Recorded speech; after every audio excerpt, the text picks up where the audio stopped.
Ja, dag, jeg er der Bervar, jeg fremarbejder som bor på Præstø.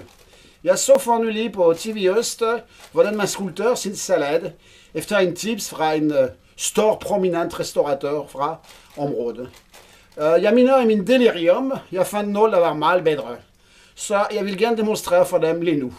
Så vi går i gang. Så jeg har noget lækre grøn salat, som jeg har købt af min gode ven Knud, den økologiske landmand, som bor lige om hjørnet. Altså, og som faktisk dyrker også nogle rigtig gode pot. Altså.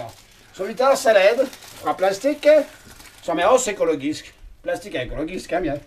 Vi tager salat i en rigtig kold, lækre vand.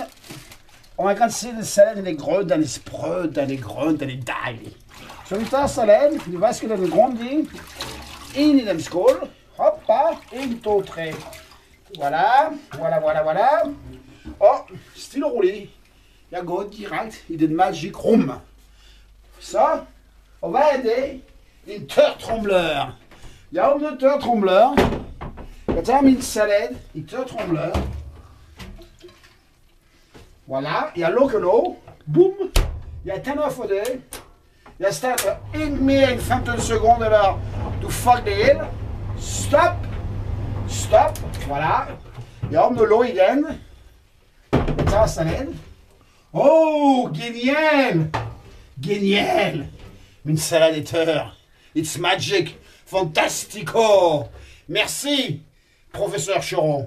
Og tak til jer, fordi jeg hører min god historie.